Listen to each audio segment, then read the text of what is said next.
Good evening and welcome to the Gin and Tonic Show on Friday the 13th. Lucky or unlucky Friday, depending on what view you have. 13th of April, 2018. Welcome to my co-panelist, Stopspamming, and our special guest, Peter, aka Essence of Thought. Good evening, guys. Hello. It's actually the 14th where I am. Oh, it is past midnight, so it's the 14th for me. Yes. It's already Saturday. Yeah, yes, I'm Peter, also known as Ethel. I'm from Essence of Thought. And you are based a long way from us, ahead of us by what, 5 hours is it now? 5.5 hours. 5.5. There you go. So it's after midnight for Peter. So I want to thank him again for coming on this time of the night, but he did say he's the night owl, so that's all good. So welcome, Peter. Thank you so much for coming to join us tonight. I thought maybe just to start with, for those who don't know, I'm going to put your link in again. Please, if you have not subscribed, I'm putting it into the chat now. Please go now. He does great videos critiquing religion and so forth from all different angles, so please subscribe to that. Peter, if I can ask you to start with, just give us a little bit of history of, a little bit about yourself, where you are now, how did you come to kind of do all of this sort of stuff? Oh, okay. The general question, I should be ready for this one. I was born to a mixed religious background. My mother's Catholic, father's atheist. I was never really raised in religion by them. Sadly, my school had other thoughts and they raised me as quite a devout Christian, even though it was supposed to be a secular school. I read the Bible. I went through various stages of, first of all, I just found what was written to be abhorrent. Then that got me questioning, why would such a God allow for this? Then that got me questioning, why do I believe in God? Led to me deconverting.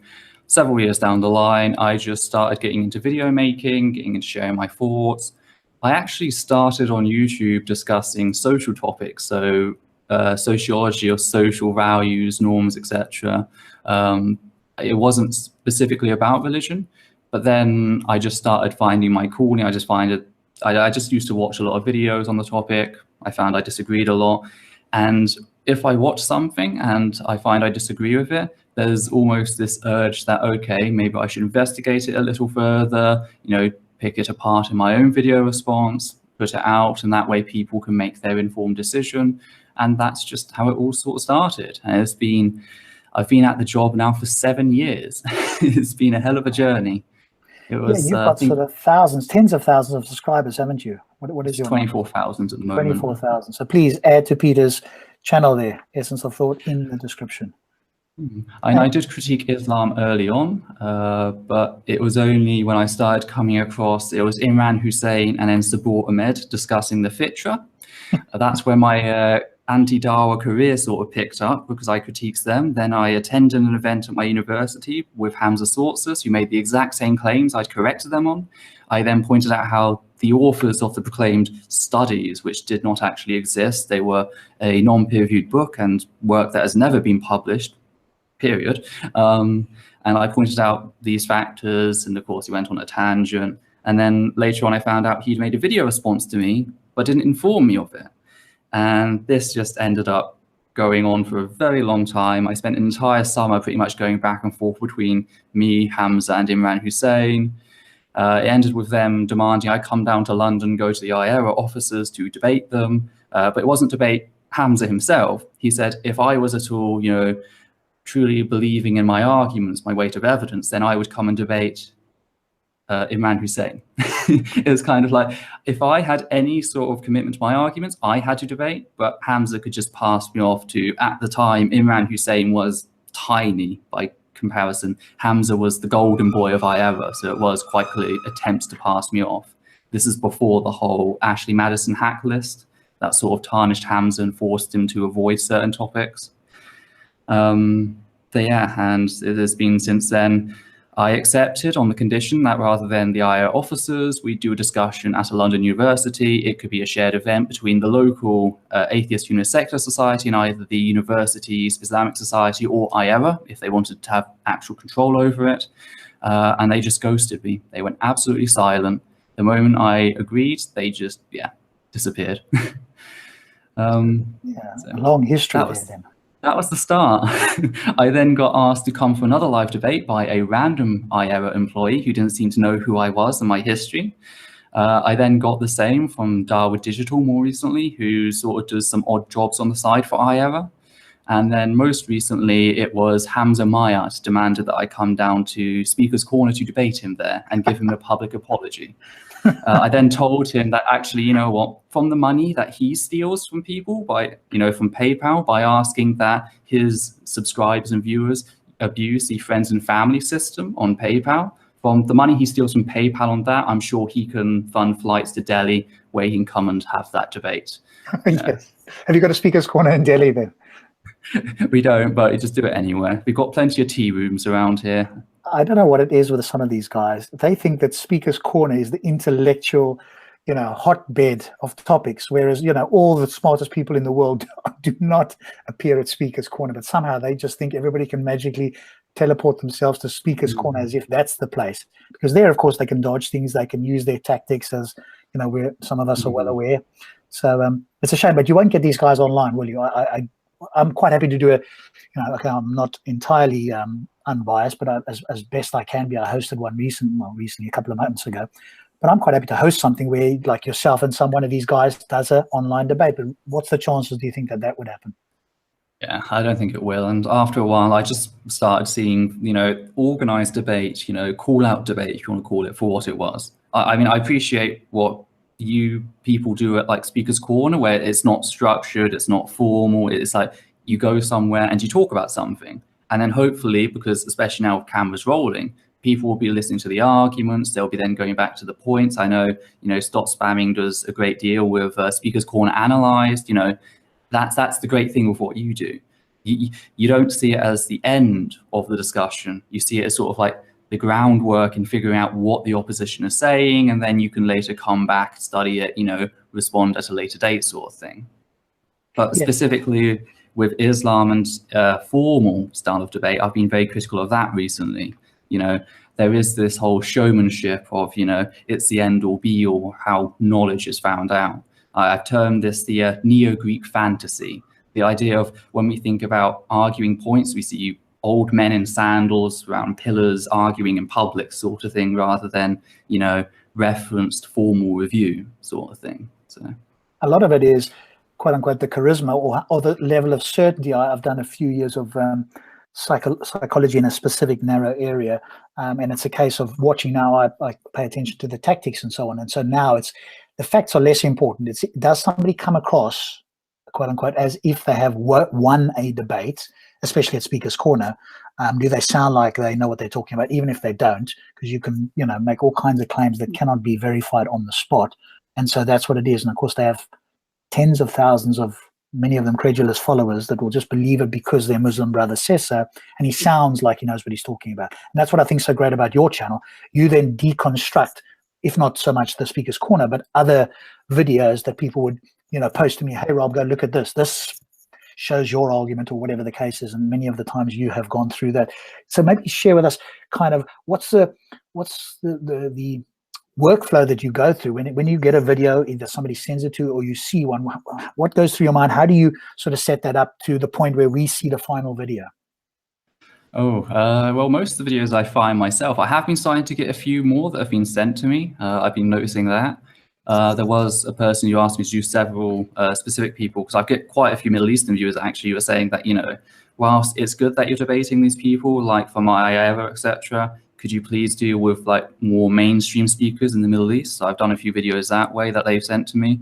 But most of the time, I do daily searches for the title atheist, atheism, Dawah, apologetics, intelligent design, creationism, and homosexuality and transgender.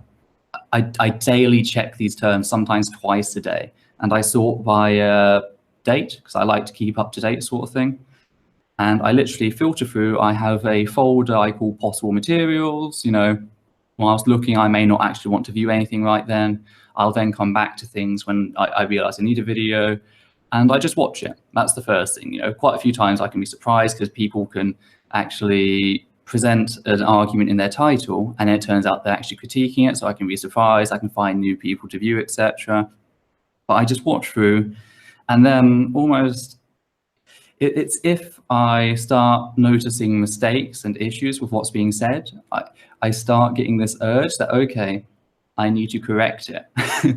And it becomes quite burning, this urge. I really need to correct it. I'm one of those people who is terrible at, you know, sitting down and just letting bullshit pass. I find it very hard. So, you know, I then will start looking into things. I'll start dissecting the different claims made throughout the video into like segments that present the argument without taking parts out of context, for example, because, you know, there's a lot of thought that goes into, you can't show an entire video, then come back and respond to it. You do need to break it down, but you want to break it down in certain ways that you don't cut off a person's argument to make it look weaker than it is, for example. So, you know, all this sort of structural planning goes into place. Sometimes I will come back and cut it, a video in a different way, reformat my arguments if I feel, you know, that the way that I did it previously wasn't the best way in presenting their arguments, because ultimately what you want with reviewed responses is you don't want to leave them with an excuse almost. Because also that's another thing with formal debate. Even if you win, even if you do cream them, so to say, if you pwn them, if you got a hitch slap out, right? They will always come back with the excuse with, yeah, I understand he did better than me on that day. I was having a bad day. It wasn't my best argument. There's always that excuse. That's why I love published materials, because this is something a person has not just recorded, but they've recorded, they've watched, hopefully edited. You know, there's a lot of planning that's gone into this. Hopefully it should be their best argument. And I don't want to weaken that through my editing. So I want to keep as much as that in place as I can, whilst not allowing them for, you know, to go on forever on one single point, for example. So yeah, and I noticed that in your videos as well. You've got the time code running there, and I think that's always important. That with yourself, and hopefully, you know, myself and Stops and others that critique certainly religious people anyway, is there's I believe that we have a high level of integrity that's very important. We don't want to do something that, you know, consciously, even hopefully unconsciously, but certainly consciously, where somebody go, hang on, Rob or Peter or, you know, Stops, you guys have missed this out on purpose. It looks like you don't want to deal with X, Y, and Z, whereas on the other side of they don't seem to have it. And again, I don't want to generalize to everybody, but some of them do not seem to have a problem. In fact, they do this on purpose, not just unconsciously, but consciously. I mean, it is something really annoying, but then again, if they cut something out, that's what I love about video. It's so easy to go back to the original video, grab the bit they cut out, and just put it back in. And it's like, hey, you're missing, I said this thing, you know, this completely refutes what you're claiming my position is. That's the great thing about video. So yeah, I agree. And maybe though, they're hoping that if they do it in their whatever way, depending on who the person is and their followers will not go and check it up. If they're following a particular person they love, if he critiques it, they're not going to go and, you know, look up the original to see where the pieces were cut out. And so that's why, like you say, you have to come back with a second response and go, hey, you cut this but that, but you try to make my arguments, you know, straw man it, or, you know, bring up a red herring or whatever the case is. Before we carry on, there is a question here before I miss it. Somebody asked, can you ask Peter what he thinks of Ali Dawah's amazing complexity argument? Which is more complex, a sock or the universe? I'm embarrassed to ask you that, but it's in the chat. What? I'm sorry. What do you think of Ali Dawah's amazing complexity argument? I don't know if you've ever seen this. It is hilarious. Which is more complex? Can you show me what? Okay, this is something I always ask about. Can they show me a unit of complexity? Yes, exactly.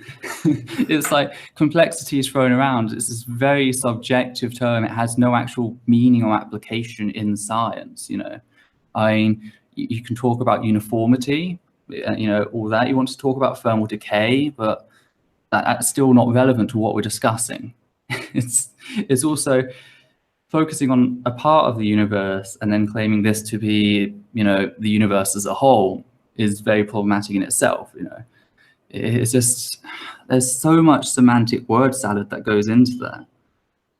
Yes, and I think, you know, I've had that conversation as well and asked him, you know, well, give me your methodology for understanding complexity, because all I did once, and he sort of babbled and didn't answer. I took out a plastic straw and I had a plastic cup in my hand, and I said, which is more complex, Ali? And he blah, blah, blah, because I know he's appealing to intuition. And intuition is, well, a sock is just a, you know, mundane thing. The universe, that must be incredibly... So as William Lane Craig would say, he's appealing to basically so, you know. Exactly. Stops, you've been very quiet. Is there anything you want to add in the meantime? No, not really. I'm listening. I just laughed out loud when Peter recounted how he watches videos. This sounds very familiar. Yeah, so you both do it that way. Good. All right, so yeah, that was brilliant. So as I say, please go and subscribe if you just started to watch. Again, I'll post it multiple times here. We want to get Peter as many more subscribers. Oops, that's not it. As many more as we can get. Because Peter, this is, part of what you do is doing this, what, full-time, along with other things? Full-time. How much time would you say you put in? Okay. So on that point then, how long does it take you for if there is such a thing as an average video, how long does it take you from the time you get it till the time it's published? Well, that can depend on so many different factors. Some videos I can have cranked out in a day. Very often these are people who are just beginning out sort of thing. You can tell this. They're making very general arguments like, look all around you, all the evidence is around you. Look at the problems of Stalinism and communism, meaning is this deep, dark black hole. If you're an atheist, you must be this nihilistic piece of wreck. Those sort of arguments, those more philosophical, wifty-wafty things, far easier to come back with. When it comes to studies, like I'm actually on Sunday publishing a video on the pseudoscience or the anti-abortion rhetoric, and that used a lot of studies. So that took me a while to go through to understand what the studies were saying and how that relates to the arguments being made, and is that relevant, irrelevant sort of thing. That took me about a week to complete in total. It depends on how many studies and sources they throw out, because I am bound to read and to try and properly understand each and every study they throw out, which is a tactic people like Hamza sorts dislike, because back when we were debating the whole fitra thing, he did this really annoying thing where one of the people he was quoting was Dr. Oliver Petrovich. She had published preliminary results with no methodology, nothing like that, in a single paragraph. It was a journal of speakers at a conference. That was it. Because they have conference journals, which are not the same as peer-reviewed journal articles. Conference journals merely list, on this day at this time, this speaker will be speaking. Here's a paragraph describing what they're going to be talking about. They quote that one paragraph, which is, again, preliminary results, never actually published in peer-reviewed journals. There's no methodology checking. There's possible conflict of interest with the Templeton Foundation paying for our work. Templeton Foundation is a religious organization that wants to prove a connection between science and spirituality. They quote this one bit, and I caught on to that. I said, beyond that, you've got absolutely nothing. So they went to Oliver Petrovich's publishing page on the Oxford website, I think it was, and they just referenced the entire thing. And in a video, they just threw out the entire list of everything she said, even the stuff which had absolutely nothing to do with the topic of fitra, which I should probably define as this whole innate belief in God sort of thing and innate qualities that everyone supposedly has because Islam says we do. No one's born a non-believer, everyone's born a Muslim, you actually wander away from Islam. That's the fitra. But this list is only 8 items. I went through it and I read every. I think we both did the same thing. We both went through it, and we both found that she had one single published article, which was in was it Slovenian or Serb, in a Serb paper. And that's it. Yeah. Every other one was just there was one about objects and like its origins, but it's like acorn is natural. And versus a bottle cap is synthetic. That doesn't discuss the fitra, Exactly. And Barrett had the same thing. And when he was he was challenged by Grayling, and then he suddenly went back and said, "No, well, actually, I never said that." That's what I quoted to Hamza in person, and he said, "Oh, but I read the study myself and came to my own conclusions." Barrett never published a study. He only ever published his non-peer-reviewed book. And the same was supposed to happen with Petrovich, but every 2 years she keeps postponing her book by another 2 years. There's supposed to be this non-peer-reviewed book coming out, but we're never going to get it. And even if we do, if you do a study and you're talking about it in a peer-reviewed manner, and then suddenly you decide to switch over to non-peer review, that sets off all sorts of flags for me. That's deliberate. Why would you switch to some lesser methodology in presenting your evidence if you truly believed in said evidence? Why would you switch from a peer-reviewed study, which other researchers would have to check, have to verify the methods, etc., and if you were honest in what you did, would therefore come out and say, yes, Petrovich, completely correct, she's completely justified in her opinion. We'll need to do some follow-up studies to confirm her results, but from what is presented in the study, we can say that the methodology is sound. Why switch from that to a non-peer-reviewed book, which is an opinion piece, as you note? Yeah, but it's the same thing with circumcision. Circumcision is also, you said that they have all these studies, and then if you look, there's only 2, and then at the end of the day, the rest is just personal articles. And also the studies that they use also are extremely dubious in the fact that a lot of people don't realize the foreskin should not retract straight away from birth.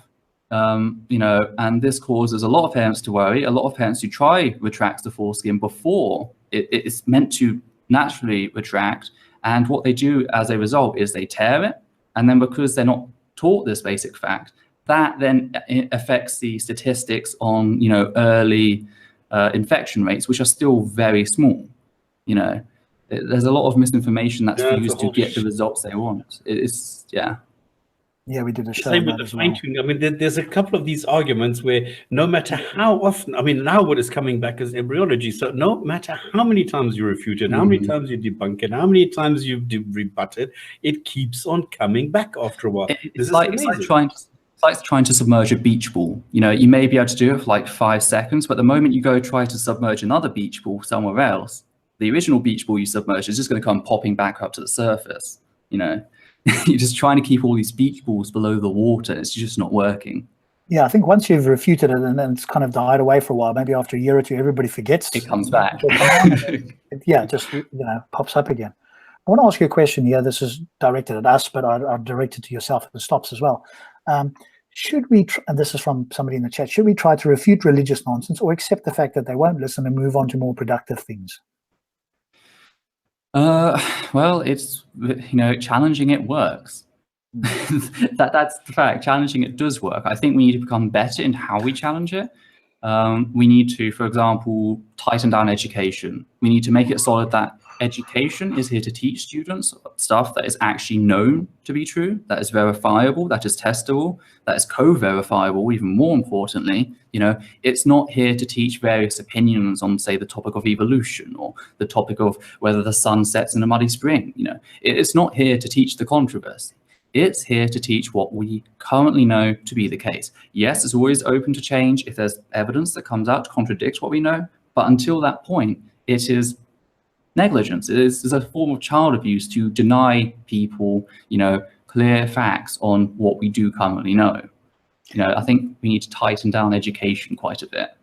Yeah, I agree with that. And what's your response? And I know Stops also has a response. What is your response? And this is what I'm hearing from IERA and other people now in relation to evolution, but in other spheres as well. Hey, especially science. Hey, science is not quote unquote absolute. They love this word. They've obviously picked this up from some of the Christians or wherever they got this from. Hey, it's not absolute, therefore it can change. And the inference is, hey, you shouldn't put so much trust in it. And by another inference, hey, we have got something that doesn't change, therefore ours is better. So what is your response if you do hear from people that go, hey, you shouldn't, take science to be so good because it can change at any moment? Science changes because it's a self-correcting methodology. That's the very strength of science, the fact that it's always open to review new evidence, something that we should all be celebrating, that we should all be forwarding, not despising because, hey, maybe our conclusions at an earlier date were wrong. I mean, it's never been religion that has ever proven science wrong, but science has proven religion wrong countless times. When it comes to proving science wrong, on the other hand, it has always been science that has shown the numbers, to be incorrectly interpreted. Because, the numbers can be interpreted wrong, but the numbers do not lie themselves. Yes, there's a human fallibility aspect, but we fully acknowledge that. Meanwhile, they have the exact same fallibility, but even further insofar that they don't have any sense of peer review or actual basis in evidence. And yet, just because they proclaim a deity exists, apparently their ideas are more set, when no. That only works if you have proven a deity, and even then it's still questionable, it's still up for debate. It's just a presupposition that, yes, we're right because we say that there is a God and that God says we're right. This is the circular reasoning, but it's based on the idea that God exists. And without that argument, that evidence that they do, you don't even have the basis to start such an argument, let alone claim it to be the end and the victor. Peter, can I correct you on something? Oh, yes, go ahead. Science does not change. You have individual pieces, bits and pieces. You have the interpretation, you have the whatever, but science itself does not change. Okay, well, this is more semantic downplay in what do we mean by science. Because they come to me and they say science changes, and I will say, no, you're wrong. Science, you don't understand science. Reality science describes doesn't change, but science as a methodology and this is the basis of knowledge. I understand they use the equivocation, but sadly, of course, I'm programmed as a university student to use science in both the methodology and the body of knowledge, not just what it explores. So I do apologize. And this is why, I should be clear. I killed them immediately on this, telling them that they don't understand, they don't know what they're talking about, because this is exactly what you need to understand. That it's not the methodology that changes. I mean, 1 and 1, if you count them together and you have 1 cow plus 1 cow, it is always going to be 2 cows. That is not going to change, the same way as what the example that Rob always brings. We're not going to find out suddenly that the sun orbits Earth. So those things do not change. It's just the interpretation and the conclusion out of the data, which gets updated as data gets more precise and more abundant. That is what changes, but not science. Sorry, but I'm pedantic with these things because it helps kill them. Yeah, you have your quote. And I do notice now, of course, that atheism is becoming, in inverted commas, and we talk about this every so often on the show. They are noticing the challenge with atheism, because there was a whole conference on this with the IERA and other people jumping in there. And what they're attempting to do now as well, of course, is to try and say, hey, science is not as, we should put science aside. And this is going to your point in a sense about Darren Hamza, which maybe we can move on to. Hey, science is the wrong tool to use because, hey, this is supernatural. It's the wrong tool. Therefore, we want to put science aside because that's the biggest, challenge to our religious claims. And so it's the wrong tool. Let's use something else, i.e., in inverted commas, something else. That logics. Say again? I'm fine with that. Let's use logics. Well, again, we need to base, I guess, logics on what we understand about the real world. And so, but they want to avoid the scientific method as an inquiry into the supernatural. The fairy tale argument, yeah. By the way, I just want to address a comment in the comment section that social sciences aren't real sciences. I had to take quantitative methodologies. I had to learn the exact same methods that any other science graduate would have to learn. So you can take that argument and you can disappear with it. There we go. That's why my degree is not a bachelor's in humanities. It's a bachelor's in science. I had to take a hard quantitative study analysis, and yeah, that's the basis for science. Thanks for. Again, if people don't know this, sometimes it's a case of, oh well, they think they understand things because they hear things being talked about in the public sphere, and as you've obviously pointed out, tertiary education, there's a lot more to it, and especially for those of us, and I'm one that hasn't done a tertiary degree, then it's good to hear this from you. So maybe we can move on then, and let's chat. I do want to get to homosexuality, but that's kind of a bigger topic I want to leave towards the end. Everybody wants to get to homosexuality. Because, well, we hear about it all the time, don't we? But before we get there, one of the things we chatted about before the show started was a couple of recent videos where you've critiqued people in particular, and maybe you can just share a couple of stories and what's been happening there, because people that are watching the show do follow a number of those people that you have critiqued. Recently, the first one was Dawah Digital. I actually critiqued the video of his, because Dawah Digital is a digital Dawah, I can't remember. Is it Dawah Digital or Digital Dawah? Dawah Digital, I think it is, yeah. It's Dawah Digital, okay. I critiqued one of their videos just before the holidays, and it was a video containing Imran Hussein discussing how atheism doesn't give meaning to science, Islam does. And it's like, well, atheism was never meant to give meaning to science, but that doesn't mean Islam does if it doesn't anyway. It's just an absurd argument. So I critiqued this. At the time, I didn't even know that Dawah Digital was his own thing. It was the outro card on a video that was on the London Dawah movement page and Mission Dawah. they changed their name so frequently, I honestly just thought that it was just another group. You know, they were doing this new thing. It was called Dawah Digital, and I didn't realize it. That was until he found my video. By my word, he completely exploded. He could not handle the criticism of his video. And then, can you refer to what the video was? What did you criticize, though, so people know what that's about? Well, first of all, it was the idea that anyone had presented atheism as being the basis for science. It's not. The methodology of science, you know, in philosophy is the basis for science, you know. But that then doesn't mean that Islam actually gives science some basis. And I also pointed out the fact that if there's a deity which can perform miracles, which by very definition are, you know, natural defying feats, then science can't actually work. Because science is based on what we can observe, what can be predicted, etc. If you have an entity which completely does the unpredictable, you know, then that just goes out the window. Yeah. Even with like the quantum level, it's not a case of it's unpredictable, it's a case of we don't understand it. We don't have the scope to understand it yet. We may one day, but not right now. So it's just quite a few general points there. The same old, you know, look at these miracles given to us by the Quran sort of thing. And so just pull them apart one by one. And then suddenly this individual Dawah Digital comes out of nowhere and just starts launching like an absolute attack on me.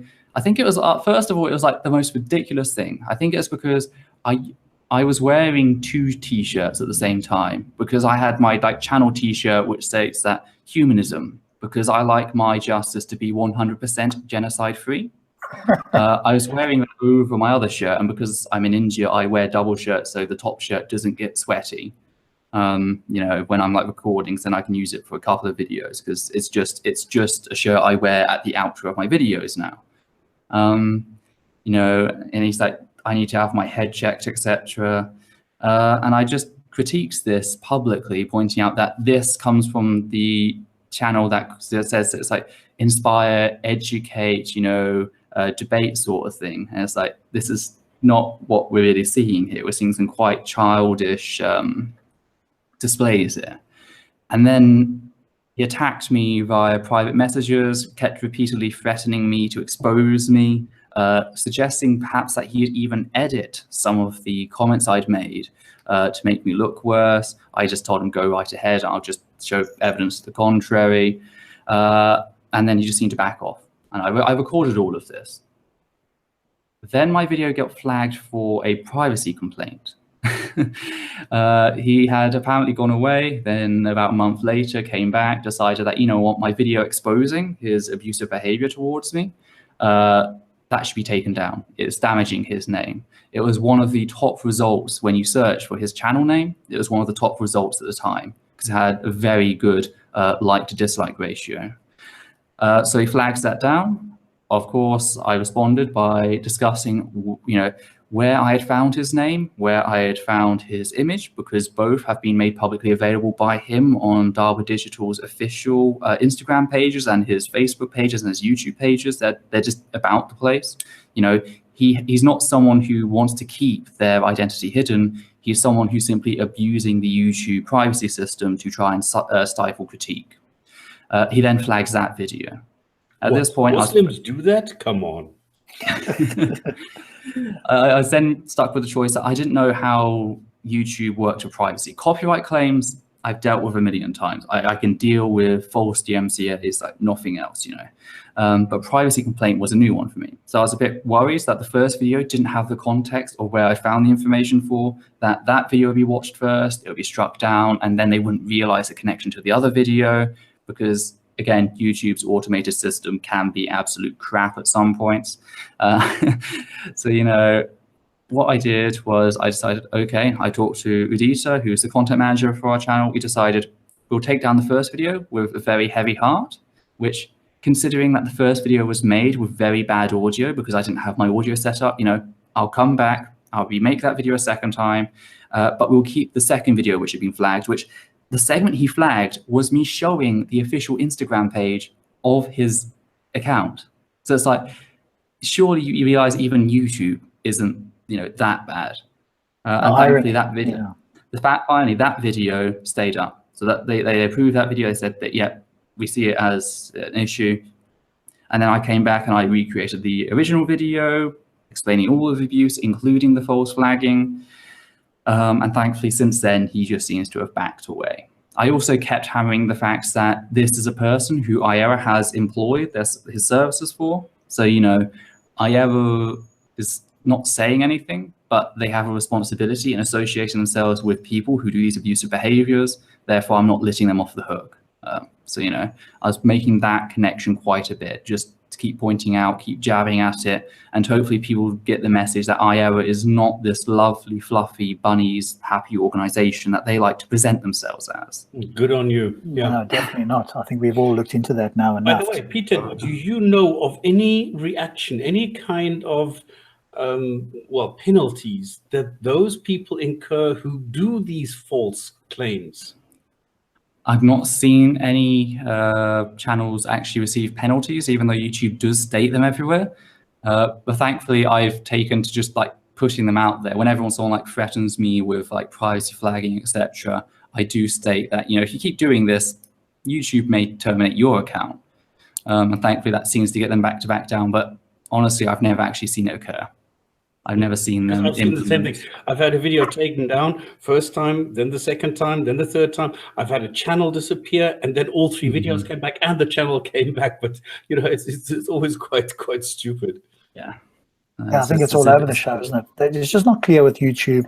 You know, it's the policies are so broad, and it's people interpreting them, and then one person does it today, somebody else does it tomorrow. We were talking about it before the show. If you go on my channel there, I've got part 1 and part 2 with Tan when I was in Speaker's Corner. Part 1 has been confirmed as not advertiser friendly, and it's been confirmed with manual review. Part 2, no problem, it's advertiser friendly. So it's like, what is going on? All I did was sort of chop it in the middle so that it didn't take too long. Yeah, it's crazy. Yeah. So going on to okay, so was there any sort of, is there anything further happened with that sort of saga, or was that sort of come to an end? That's sort of boiled over. That's sort of come to an end now. They've gone silent on me, as always. They did, of course, give me the necessary "come debate me in London," which they like to do. You know, come drop everything, debate me in London. And it's like, I'm in India. Like, this shit may have had some basis with Hamza when I was like willing to do the 2 hours travel to London, you know, and all he had to do was travel 15 minutes like a university within London. But I'm in India. They just don't seem to get it. I mean, we can do it online now. All we have to do is host it, whether I do it or somebody else does. You and he are on, and you have a debate, discussion, whatever, however you guys want to formulate it, and it works exactly the same. Plus, you'll have thousands of viewers potentially, and we can go and look it up in real time. So somebody does something, they post it in the chat, we can look it up. But somehow I think that they're a little bit hesitant about doing that. Yeah. Then again, I'm not particularly the best fan of, you know, performed formal debate, as noted. It's not, yeah, I mean, at one point I used to be behind the notion that formal debate was this brilliant thing, but it's just more recently, yeah, I'm not the most charismatic person. but what you are, Peter, I mean, you probably put yourself down a bit on that, but what you do have in for sure is, you know, the ability to go and look all these things up and get the peer-reviewed studies and so forth. And what seems to work well, certainly from my point of view, is the questions. I mean, the prepared bits, everybody can do like an opening statement, quote unquote. But where I notice this, where I learn the most, and again, depends on whether people want to see a win or whether they want to be educated, and sometimes those two are mutually exclusive, but where there's a cross-questioning, because, you know, the William Lane Craig style debates, I don't think they're as good, because people just do prepared things. But as soon as there's a conversation, now you get to see a little bit underneath the hood, so to speak. So I don't know whether you'd be open to having, let's say, discussions, if not formal debates, discussions, because I'm guessing if you went into London, that's kind of, what would you do if you went into London anyway? I've got, see, that's the thing I used to, when it was like Hamza, I got caught up in the whole thing. I think I got more caught up with the fact that when he said, come debate me if you actually believe in the strength of your arguments. Well, when I say debate me, I mean, come debate Imran Hussein. You know, that sort of insult was what tagged me more. And I just like bore down, okay, we're going to do this, but we're going to do this in, you know, a neutral setting, because I don't want to go to the IERA offices, you know. You've had connections to various organizations. I remember that, yeah. But, you know, nowadays, live discussions I'm fine with. I've actually got a live discussion coming up either next month or the month after. It's on another channel. It's Godless Cranium, I think it is, hosting it. It's with a Christian fundamentalist. I'm having a little discussion with her. And I'd be happy to have a discussion with the Muslims, but I think I'm just going to have to take the IERA approach and things. I'm not doing formal debates. Okay, first of all, that gives them far too much sort of status, if you will, as I've seen with Hamza Sortzis. Hamza Sortzis is a university flunk. You know, he got caught plagiarizing and got kicked out of university. But apparently, because he's had certain debates at like Cambridge with certain individuals like, you know, Lawrence Krauss, that gives his followers an excuse to say that I'm not worth, you know, his time. Even though if they want to use levels, qualification-wise, I'm actually higher than him. Now, I don't think that means shit, but that's the game they want to play, then it's absolutely ridiculous. It gives them way too much authority, which then allows them to use it as an escapism. So formal debates, I just avoid. But again, discussions I'm absolutely fine with, because people see them for what they are. They're to explore various views more than to actually argue which view is right or not. They're to explore various views, give the different arguments, give the different perspectives, and then hopefully, if the audience is good, hopefully they will go back, they will reassess what is said, especially in the recorded age where you can go back and rewatch something. You don't have to memorize everything. You can go back, watch what is said, you know, and actually assess the evidence. That's why I'm starting to prefer these less formal discussions. But let's move on then to Darren Hamza, because I think you did a response to his, and there's some drama there, so maybe you can share on that one. This was following on from Stop Spamming's video, actually. That's how I became aware of it, the whole grooming gangs. I'll post the video now because I'm on your channel, so I'll post that for people as you speak there, so go ahead, yeah.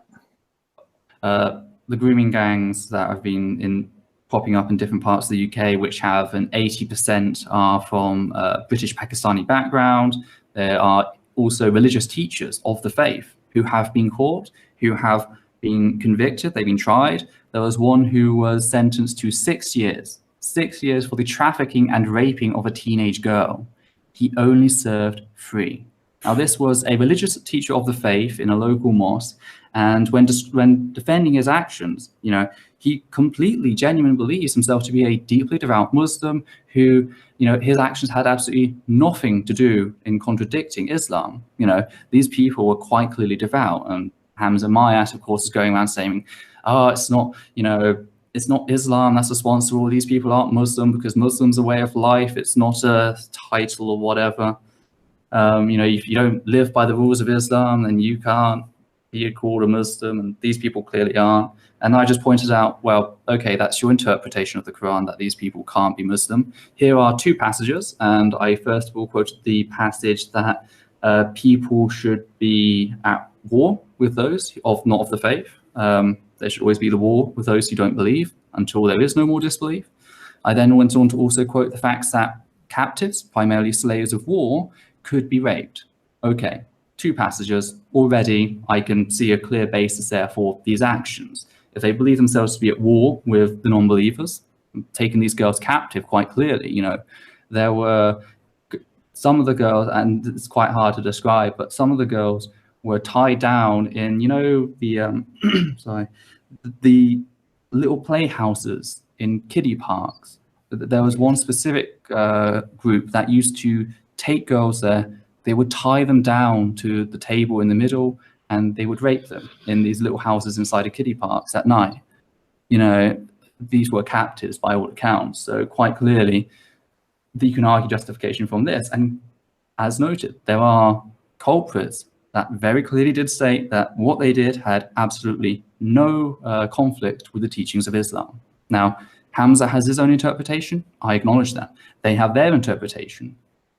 The problem is that the moral codes within Islam can be read any and whichever way you want, but it becomes dangerous in the fact that when you read it however you want, you can then use the idea of God, Allah, this ultimate authority, to justify your actions as completely divinely justified. That's when it becomes very dangerous, you know.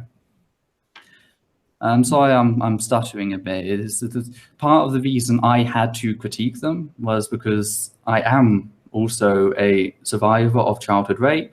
I did not like the way that he was victim blaming, even though he repeatedly states he's not victim blaming. Yeah, he very clearly exactly. is. It's so Every single point goes back to, you know, okay, he tells the rapist not to rape, you know, rape you don't rape sort of thing, which is like, that's not going to help anybody. And then he does everything to blame, everything about the victim. Every shift goes to the victim. You can't even concentrate for a second on, you know, maybe the rapist, something about their background played a part in what they did. It's always got to be about the raped victim. And it's absolutely vile. And you know, on my video, I get comments by Muslims who are attacking me. This is the sick thing. Hamza Myatt came out and attacked me. He did the same thing as Digital Dawah. He threatened me, stating, "I can't wait for my 50,000 subscribers to tear you apart." It's like, if you want to defend yourself from victim blaming, threatening a victim of rape who's critiquing your actions, regardless of how much you disagree with them, that's likely not going to come out looking well. That's really not what you want to do. And then he, of course, he started claiming that he's going to look into pushing for slander, which I'm not at all worried about with what I described, because in my thumbnail, I accidentally say it's the title in the video that's going out tomorrow, because I got a video on detailing all this going out tomorrow. I accidentally said the title, but it's the thumbnail we took issue with. And it noted the facts that he uses the tragedy of the rape to proselytize and to also beg for money. Correct. Yes, absolutely. And he's like, that's slanderous. It's like, well, okay, here's the description quite clearly showing that you are begging for money. And, oh, well, that's just the default description. It's like, yeah, I use default descriptions. And he goes, I have 300 videos on that channel. I was like, I have 595 videos. I use a default description as well. But for that video, something just naturally clicked in my mind. Maybe, just maybe, I shouldn't be monetizing it. And maybe, just maybe, I shouldn't have the link to my Patreon. Only later then did I think to, put a link to actual anti-trafficking, charity, so people could donate to that.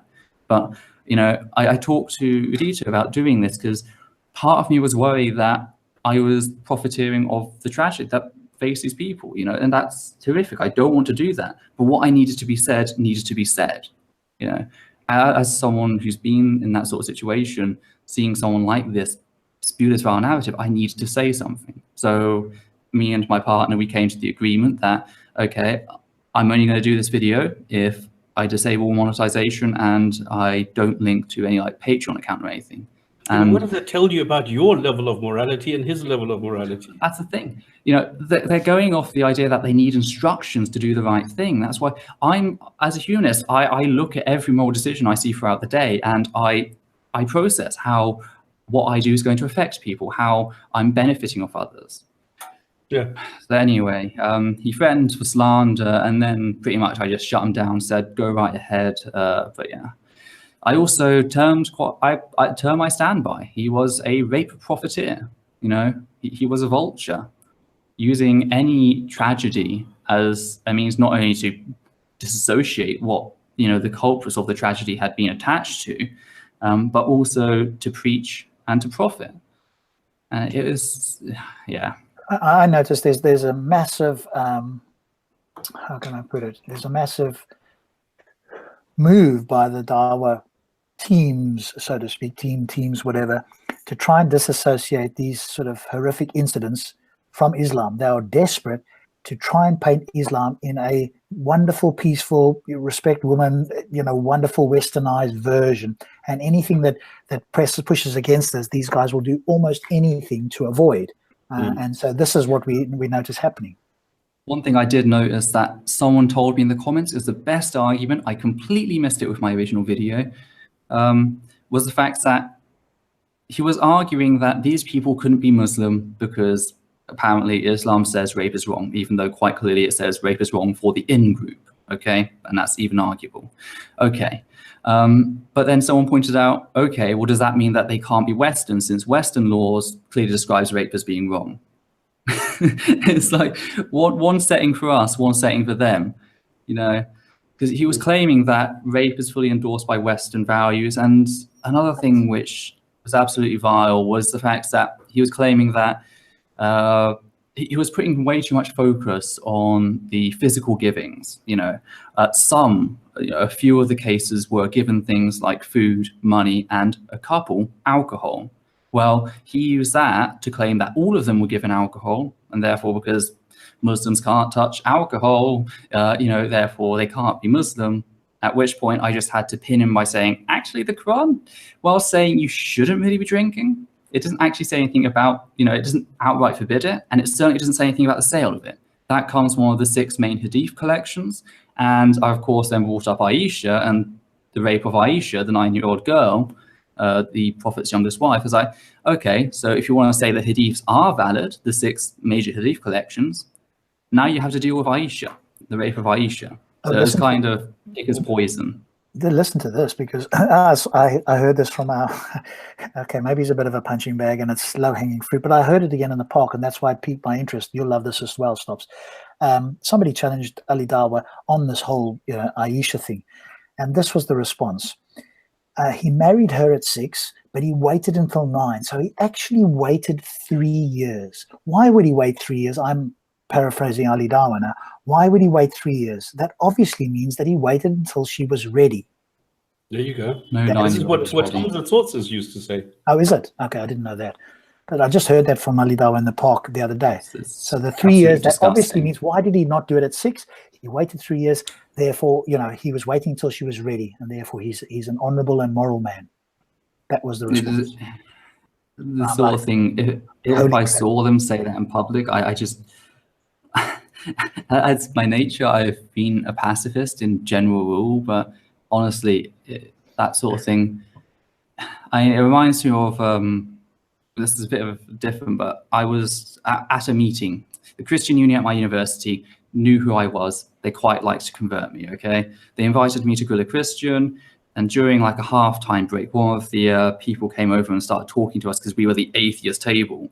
And we're discussing the problem of evil, and they were making the free will defense. It's like, okay, well, if God stepped in to prevent a rape, they would be preserving the free will of the would-be raped, right? That's just a one-on-one equation. If it's just one rapist, one person would be raped. If God steps in, they preserve the free will of the would-be raped, therefore nullifying the fact that they stopped the rapist. And they save all that harm, etc. At which point the Christian just attempt to question, like, well, what harm is caused by rape? And specifically, what harm is caused to the woman by rape? Even though I kept it gender neutral, they turned it to what harm is caused to the woman by rape. And these people, I just can't. I having been through that and the turmoil it brings, 'cause it doesn't just hurt you then and there. These people that have been raped, in one place it's potentially 1,500 victims. That's one town. That's Rochdale, I think it is. That's right. Yeah. One place. These victims potentially will be suffering for the rest of their lives. But I think people just don't get it, Peter. And obviously you've had that experience personally, so for you it's even more real and tangible, but people just don't get it. It's almost like some people have become anesthetized to this. Well, rape, yeah, we know it's bad, but they have no idea. If they had to be in the room, see it happen or whatever, or have it experienced to a family member, would they still be so cavalier about it? I mean, some people use, for example, trigger and panic attacks as like a joke. A lot of them don't realize just how severe those things can be. I mean, I went for the longest time. I did not. I knew what happened to me as a child. I knew it, but I didn't give it any context. I didn't acknowledge it. I didn't discuss it. That was until I saw a certain play which just dragged out the emotions, because that's what happens sometimes. And I started going through a series of breakdowns, and part of that ended up with me. I was on a bus, one of the gold buses, where I used to study. I was traveling, and I just started having anxiety. I was on my way home because I was ill because of the panic attacks I was having. I started having a panic attack on the bus, and it was so severe. My windpipe started closing. I started blacking out. I could barely stand. I had to grab hold of the rail as I ran to the front of the bus as quick as I could, and I just screamed at the bus driver that she had to stop the bus. And I was rushed to hospital. The paramedics thought I was possibly having, heart tremor or something like that. or I was having an asthmatic attack. You know, it took them a while to realize that actually, no, this is just a panic attack. It's that serious. You know, people don't realize that that's what this sort of stuff can do. And this was decades after the events that I had in my childhood, you know, and now the 1,500 potential people potentially face a lifetime of this. And it affects you in the most stupid of ways as well. You sometimes just stop going out because I developed IBS, anxiety-related IBS. It's something I'm not proud of. My stomach goes. The moment I get any anxiety, my stomach goes, that's it. And that, you know, I need to map out where all the nearest toilets are, because it is so scary, just, you know, the idea of more anxiety by embarrassing yourself in public, even though that has nothing to do with what originally happened to me. Everything starts feeding back into that one aspect of your life and it starts dominating you. And I remember I used to, anytime I was going to do a debate in university, I'd always have to take Emojium instance beforehand, just preemptively, just because I knew I couldn't, you know, otherwise stand there and discuss things. So, you know, this thing will affect these people's lives in ways we don't know yet. And this person, this ginger Daoist, is just coming in, profiteering, joking about it. He fucking opens his video with a fanfare. You know, he goes, grooming gangs, da, da, da, da, like it's some fucking joke. I'm sorry if I'm going on way too much of a tangent here. And too much. You're absolutely right. Absolutely. Because it is so sick. It is so vile. You know, when sometimes I have this, when I watch these videos, I need to take a break because I get like physically ill. I cannot watch them because, you know, it's the imagination that gets triggered, and I need to actually take a break because it's so bad. Yeah. No, and I think sometimes it needs to be said, Peter, as well, because it's often intellectualized for those of us that haven't had that experience, and then we move on. And I think it's taking a moment to go, hang on a moment, there's real people that have been infected, as you affected in ways that we can't understand and may well be for an entire lifetime. And no matter what sort of psychological help or not they get, you know, that's probably never going to get rid of it, or whatever the case is. And so, you know, it's a case of we're not, you know, there's times where we don't want to sweep this sort of thing under the carpet and go, okay, we just move on. And I think, you know, that's where you know, appreciate you sharing some of those things, because it's just so easy just to move on from there. And that's why I guess you obviously took up this video as well, because it is personal. And, you know, his whole thing is, it's not about Islam. It's just men doing bad things.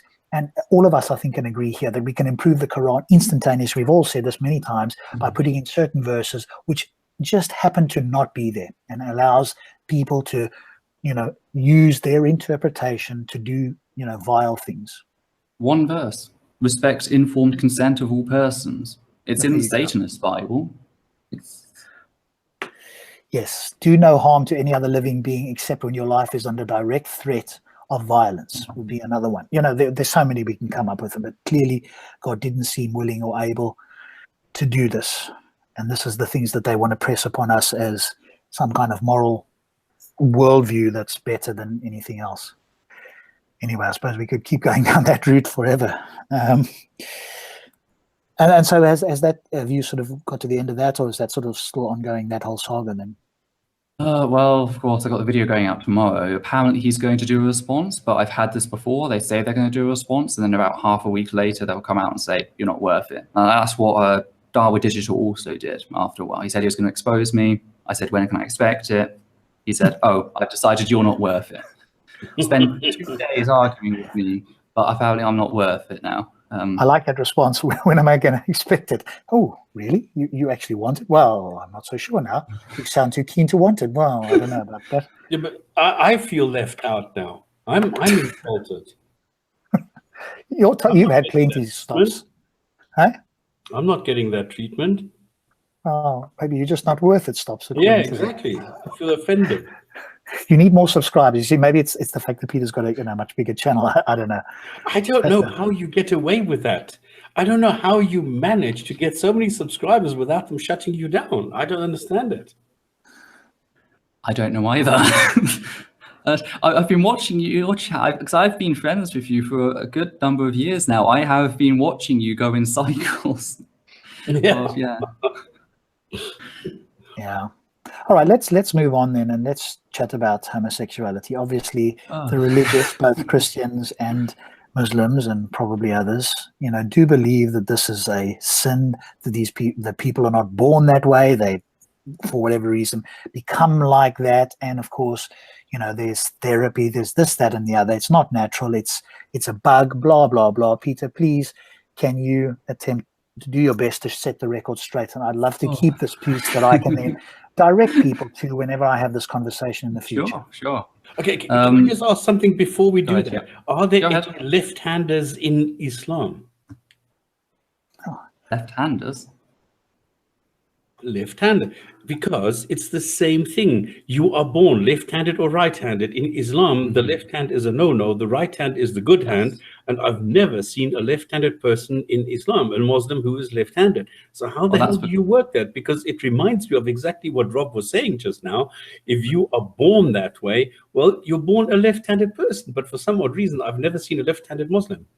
That's because they're closeted left-handed. It is the same principle. It used to be everybody. At least in certain places in the UK. My brother is left-handed, and he was heavily penalised for writing with his left hand. Because of the way when he's writing, as you write, from left to right here, your hand smudges over the ink as it dries. So he was heavily penalised that. It was just one school, one of the schools he went to, because my father was in the RAF, so we travelled around quite a bit during my early years.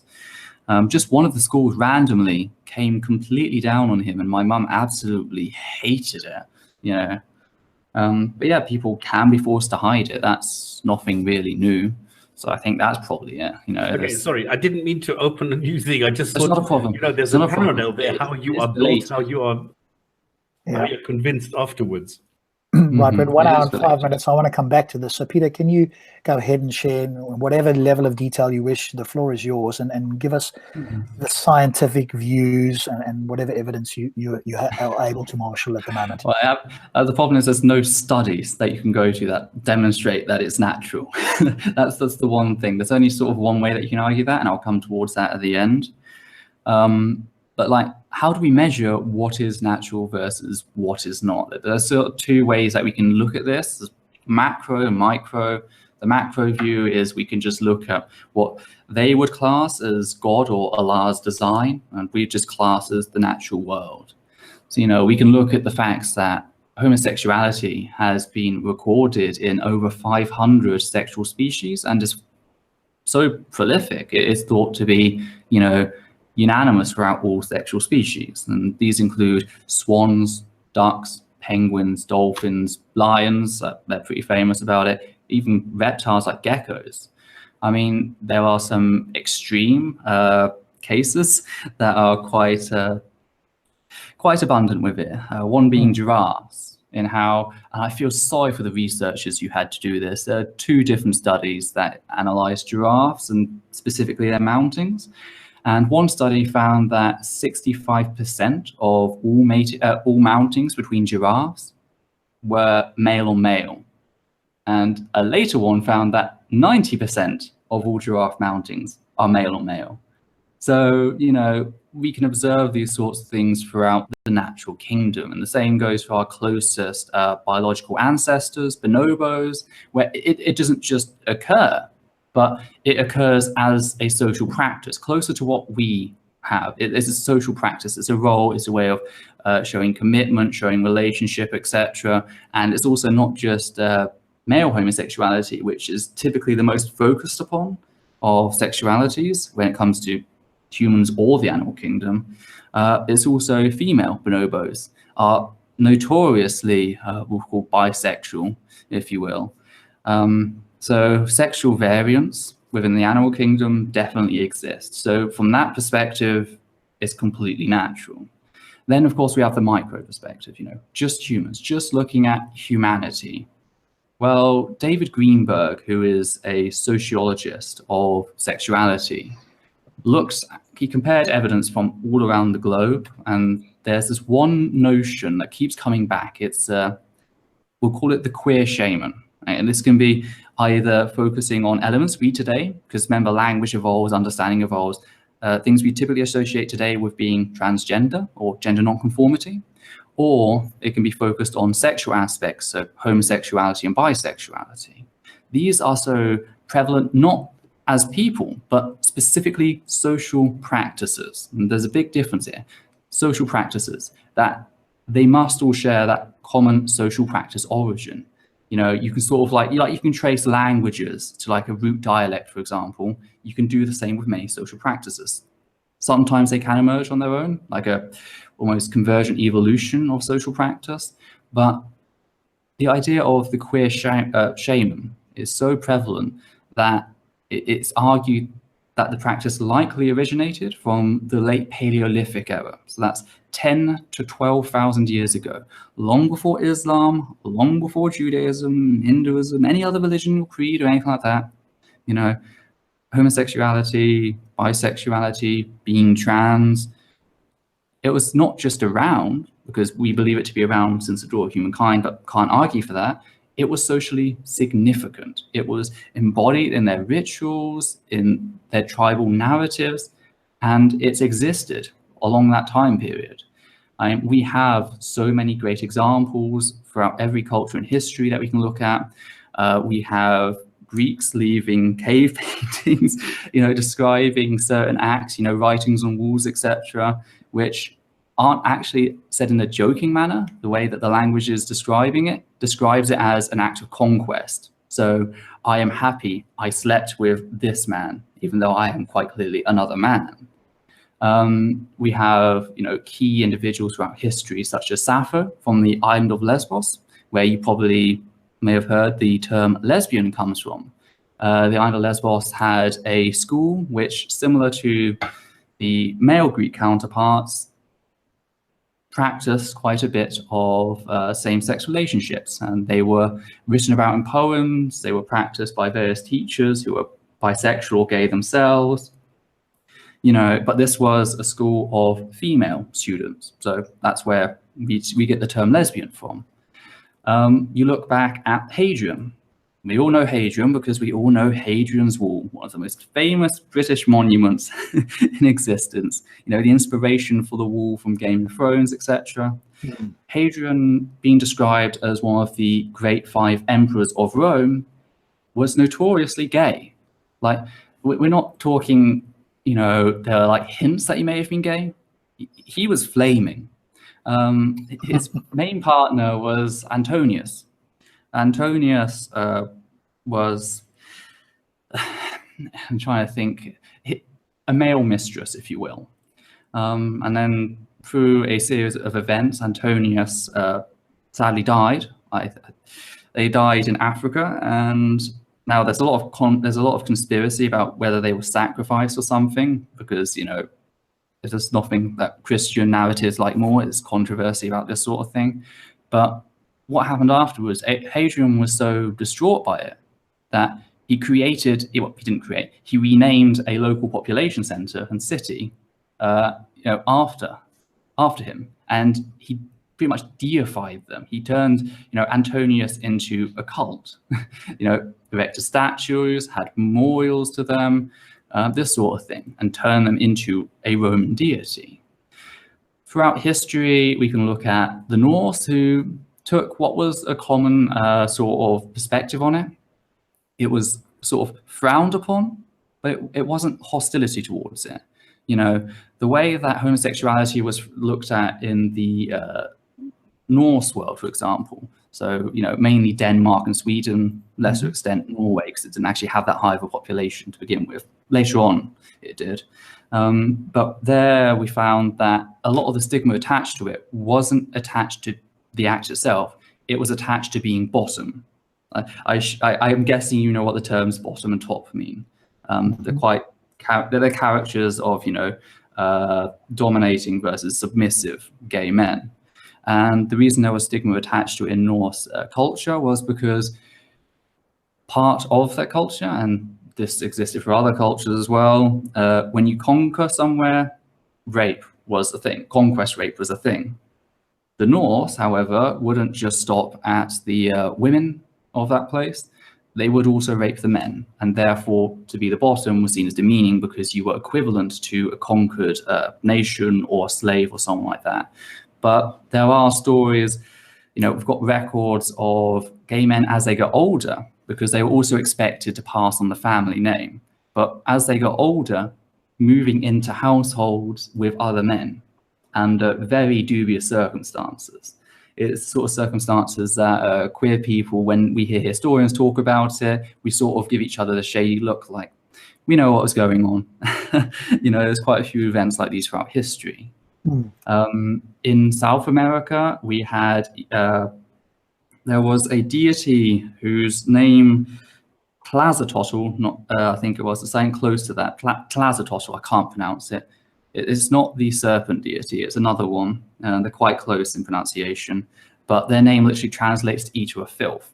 Now, this is not the nicest name, but if we explain what they were supposed to do as a deity, it sort of clears it up. They were supposed to consume like dirt and death and decay, and they were supposed to turn it into gold. Now, this deity was specifically worshipped by several different cultures, and the way that they described the worshippers, they were either lesbians or what we would probably class today as trans women, so early trans women.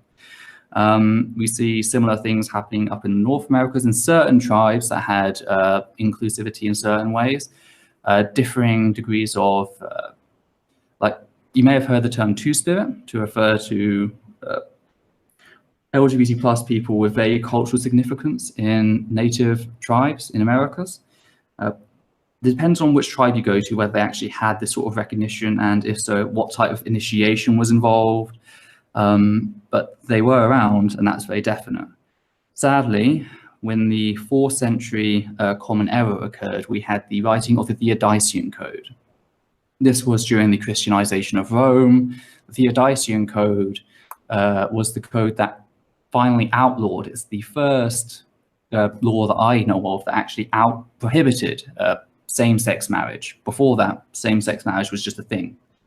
It happened, no one batted an eye of it.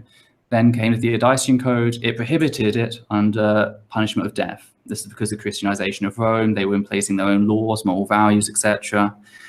And sadly, this spread throughout the Roman Empire, much of Europe, which then, as we entered the colonial periods, or even prior to that, started getting spread to the rest of the world. The Spanish were absolutely horrendous. When they arrived to the South American tribes that I mentioned, the ones that worshipped the different deities, it wasn't just the eater of filth, there was also the flower prince, who was more for effeminate gay men and gay prostitutes. That was their deity. When they came across their shrines, they had 3 methods of punishment. All 3 methods were death. There was by the sword, which was most common. There was being torn apart by war dogs, and there was burning at the stake. And they did everything they could to sort of eradicate this history, which is why very few fragments remain of it and have been slowly over time pieced together on it. So, the idea that this isn't something that occurs throughout human history, it isn't something of human nature, is ridiculous, because even after every time we see attempts to eradicate LGBT plus individuals keep coming back, There's no way to stop it. And again, it's natural from the perspective of what we see happening in the rest of nature. It's completely natural by what we see happening throughout human history. Which brings me to the final point, which is that this entire thing is pretty much a red herring. The discussion about whether it's natural or not is irrelevant. What matters is whether or not it harms people. And this is the point where we discuss informed consent between individuals. And honestly, that's the most important aspect of it. If you don't have reason to stop something, then why be against it? And of course, they're going to say their deity, right? Well, what's their deity's reason? And that's just when we get to, well, I don't really have a reason. So quite clearly, the excuse that it's not natural. Again, it's meant to tap into that whole presupposition. There is a term that's come from this, it's heteronormativity. We assume the people around us, and indeed it seems the natural world, to be straight, because most people, most authors have been of that inclination.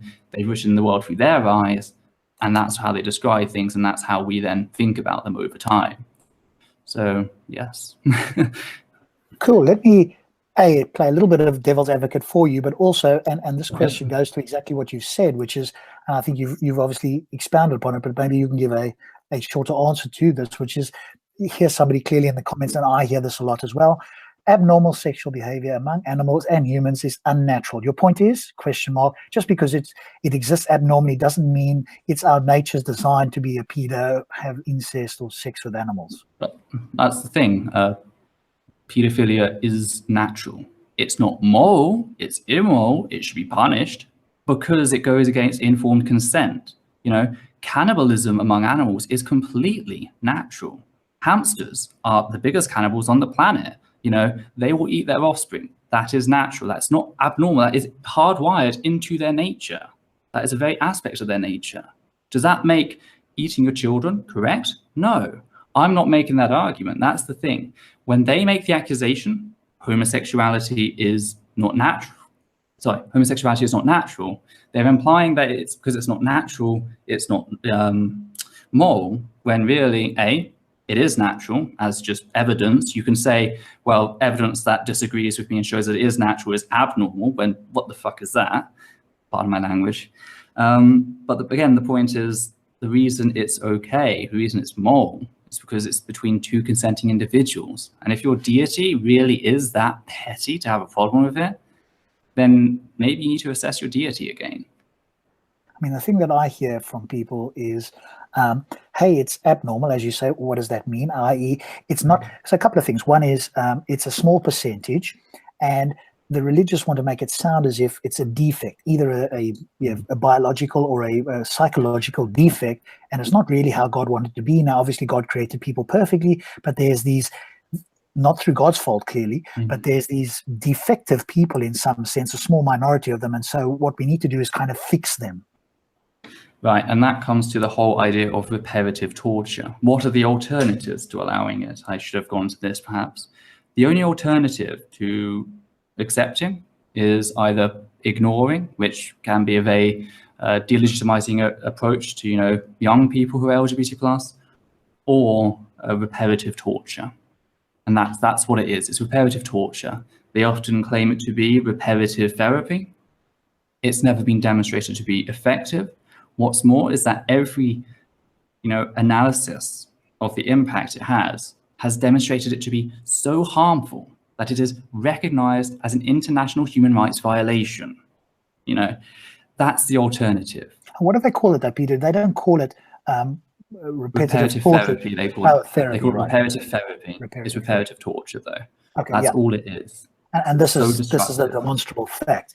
Yeah, that it causes, you know, that sort of, you know, negative effect. So, if my view is simply this, that, you know, if they are consenting adults, as you've pointed out, they're not harming each other, and we can show no demonstrable overall negative effect, on what basis could I say, now, I'm not that person, I'm obviously not one of those people, but I think people have a right to their beliefs, as long as they're not harming A, themselves, B, anybody else, and there's no overall negative impact on society. And of course, this is what the religious want to focus on. Hey, well, it's not natural because you can't have children. If more than 50% of the population were this way, then the human species would die out. But B, how can you bring up children like this? So I don't know if what studies or what information you've looked at in terms of, you know, couples bringing up a child.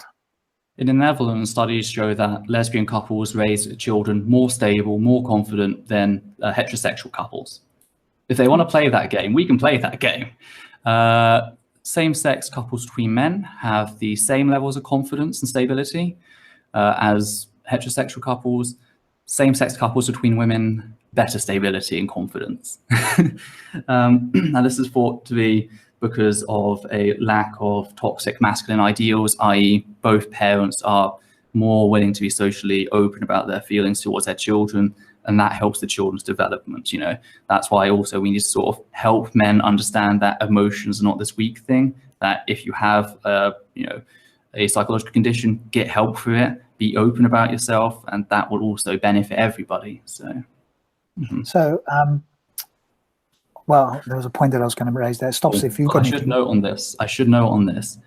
if they come with you a study that says something otherwise, check what they assess, because there is an underhanded technique we've noticed, which is some Christian institutions will try to compare selected statistics of adopted children from LGBT plus households, so raised by same-sex parents, to non-adoptive children.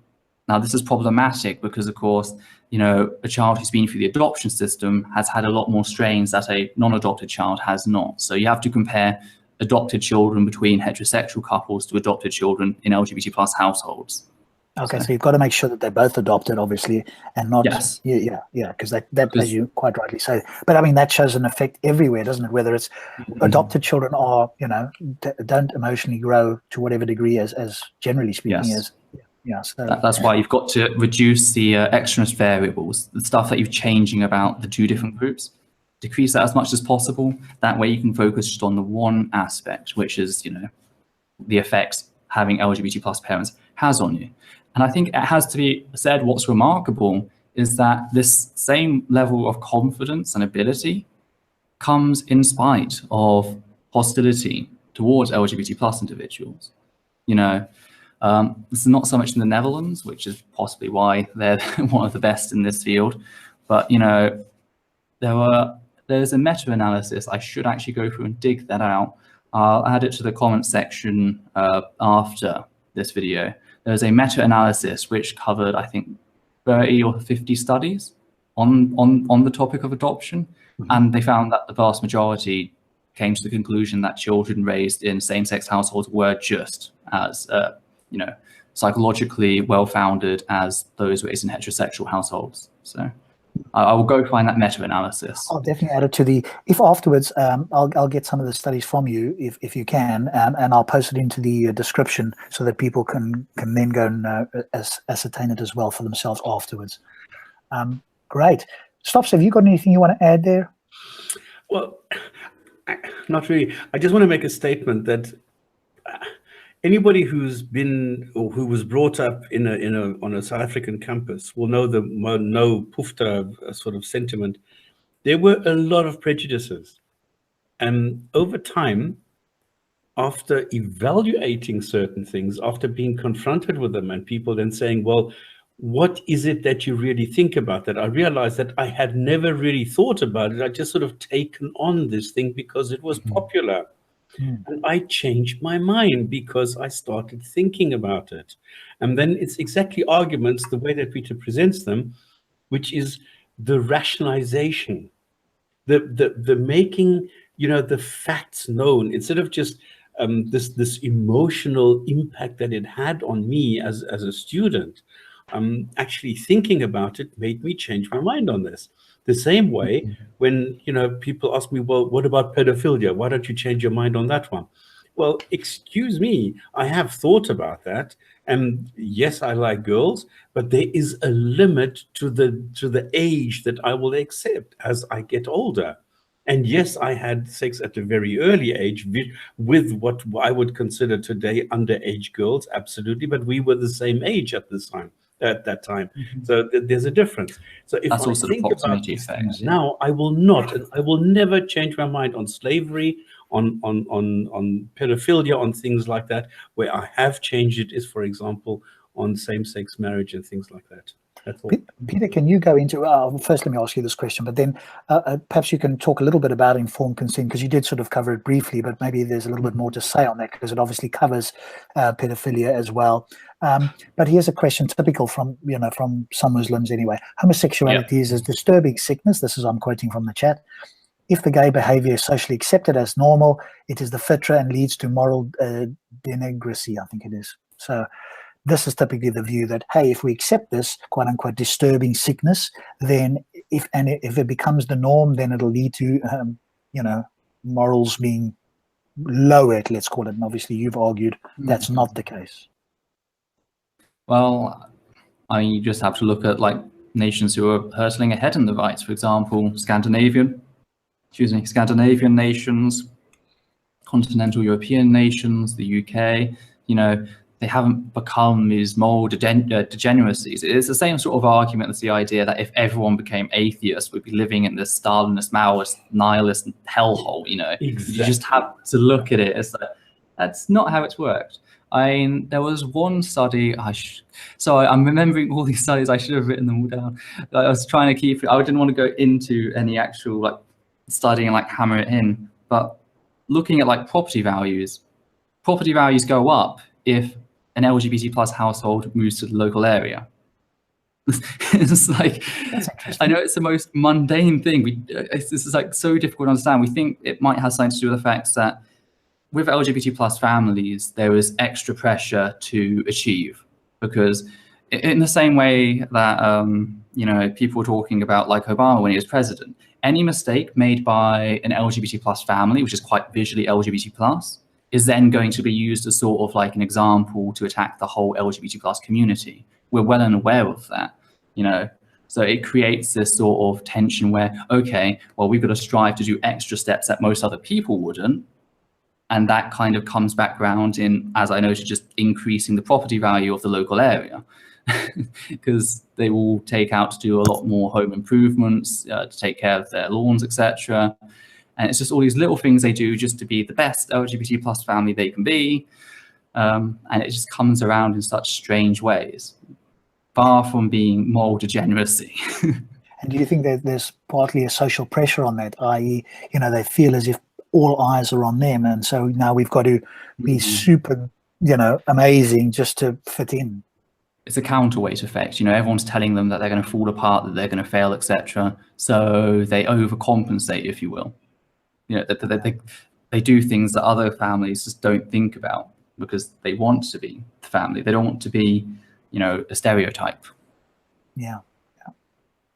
Maybe you can talk a little bit now on informed consent, because I think this is the nail in the coffin for, you know, for Aish and all that sort of stuff. But feel free to you go into that a little bit.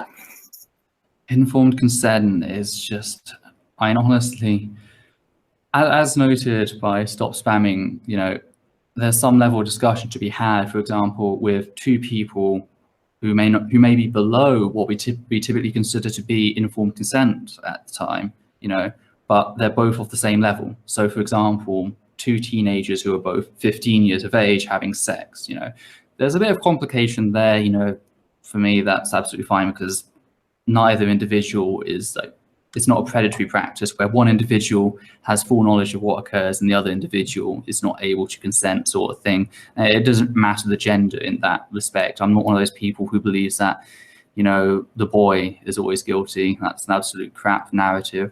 If two people of the same age have sex before what's typically considered the age of consent, not an issue.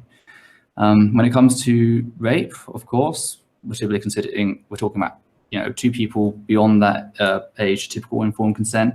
So if you don't get that informed consent from the person, that clear, yes, I'm interested in this, however that may be, whether it be verbal or non-verbal, you know, or if they decide that actually, you know what, I need to stop now, it doesn't matter when they need to stop, it doesn't matter what the reasons for stopping are, you know, you stop.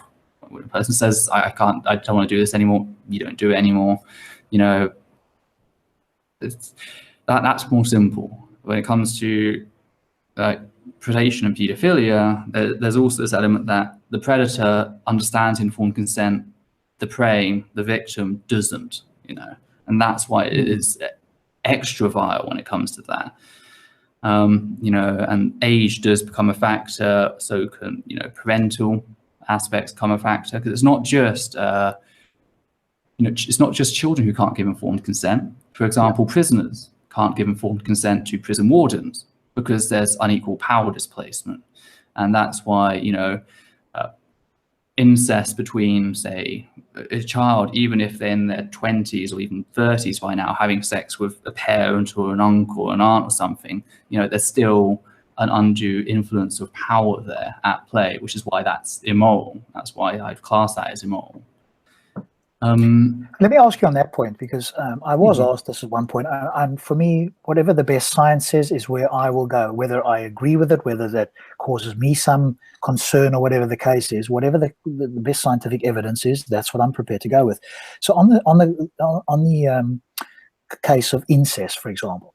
The question was put to me as such, and I'll put it to you. If you have two consenting adults, so let's say they're over 20, which would be, a reasonable level, we would consider that a level where they can consent and they are, compos mentis, there's no, psychological issues or whatever, and it's a mother and daughter, or father and mother, because obviously they recognize there's a problem with the biological aspect of incest. So they're trying to stay clear of that. But what they are challenging us as atheists is, well, hey, on what basis are you guys saying that incest is wrong? If you're okay with homosexuality, surely you should be okay with incest, in the sense of like a conformed mother and daughter, or husband, father and, let's say, son over the age of 20. Now, what's your view on that? And is there any evidence for it? Okay. So you're talking about parents. So you're talking about vertical incest, if you will. Yes. So yes. Parent to child, uncle to nephew, sort of thing. Yes. Again, both of them being over the age. Yeah.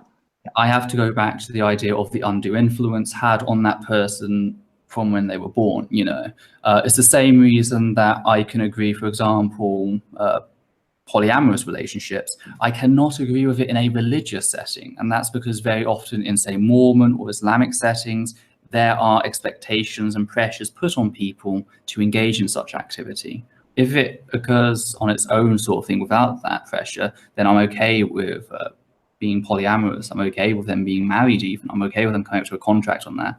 But when it comes to vertical incest, it's nothing to do with biology. I don't care if it's a mother, son, or if it's a mother, daughter. I don't care about the biology aspect. I care about the undue influence, the consent aspect. That's the important thing.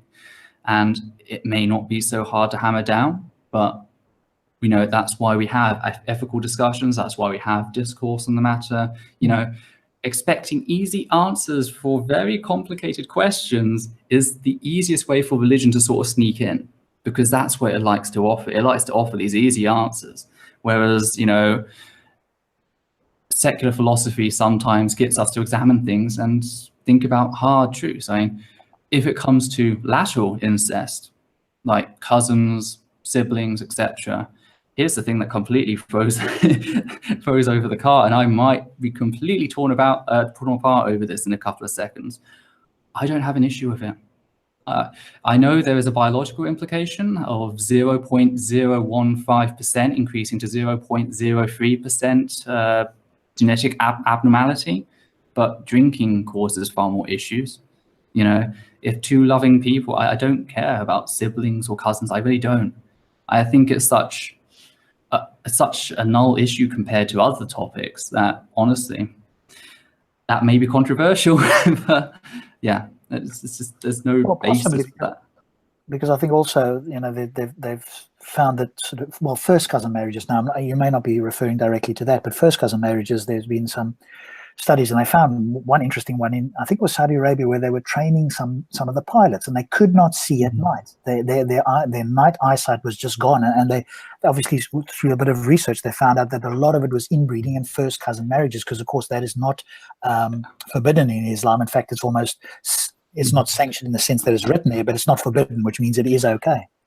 The thing is that it becomes compounding. For one generation, again, siblings, it's only 0.03% chance, increased chance of abnormality.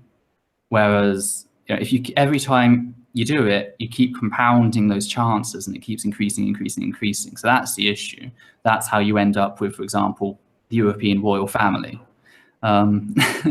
So there's an argument to be made there, but on the spurious, it happened once. I just don't see it as such a big issue.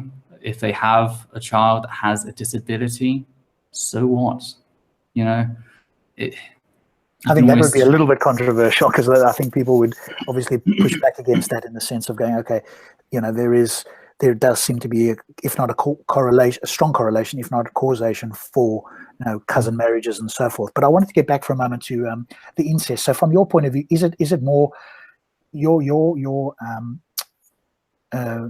view against incest is more the case that you don't think that the undue influence. Yeah, so even though they were two consenting adults, you feel, is there any sort of evidence for this, or is it more just a thought that you have, or some light reading you've done, or is there anything that I can point to? Because I'm quite happy to condemn it or not, whichever, but I'll need a little bit more information for me to do that. So I'm open-minded either way on that. That is, again, that's more my experiences at looking at the cases of other domestic abuse survivors, which they often sometimes include rape, the power dynamics that go into there, and also domestic violence situations, pure domestic violence between, two typical people. There can be rape in those cases caused by undue influence as well. Are you talking about specifically the vertical couple itself? Vertical. I'm on about with vertical, incest, the undue influence. I can see the same undue influence in certain domestic abusive relationships. Well, what would you say if somebody came to you and said, "Hey, Peter, do you know what? Let's just use the kind of example that would throw the theist the worst, probably." A son and father. So the son comes along and says, "Hey, Peter, do you know what? I'm 25. My dad's 45. We have, an incestuous relationship. I have no problem with it. I've given full consent. I love my dad in that way, blah, blah, blah. He loves me. I don't feel like there's any undue influence." Is there something that you could marshal to say, no, you're wrong? Or would you go, "Do you know what? I accept that"? What would I would have to go back to I'd have to go back to like prison, relationships between prison wardens versus prison, convicts. Because again, two consenting adults, fully consenting adults, there is that influence there caused by the imprisonment. This is different. It's caused by social upbringing and impact of, conditioned of how to do whatever a parental figure says. Again, I don't have any hard stuff on this. That's why I'm not pushing for it in any sort of legal setting. But I just, when it comes to cousins, siblings, possibly due to how rare it is and, the ridiculous times you see that so-and-so fell in love with so-and-so only to find out that they were separated at birth. I think it's such a small issue compared to everything else, compared to, for example, religions which do celebrate the rape of a 9-year-old girl by a 50-year-old prophet. It is a small issue. Yes, and I think on that specific topic, the informed consent, for me, and again, share your views on this, I think for me, that's the nail in the coffin. They can bring me anything else they want, tell me that she, bled and she was X, Y, and Z and so forth. I do not believe that in any way she could have at 9 years old had or been able to give informed consent. It is absolutely ridiculous. And again, it comes back to, well, what would have been the harm of the prophet waiting? If he waited 3 years, presumably, he could have waited another 5 or 10 or whatever years. At least, anything really. Yes. Why did he need it? Why didn't God give him the ability to please himself so he didn't have to? Oh wait, he did. That's what masturbation is. But the guy was 54 at the time. Come on, this is something that Muslims forget. When you ask Muslims today, would you allow, if you had a daughter, would you allow your 9-year-old to marry or to sleep with, or whatever the case is, a 54-year-old?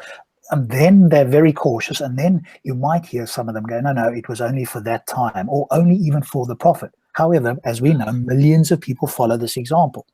And that's the point.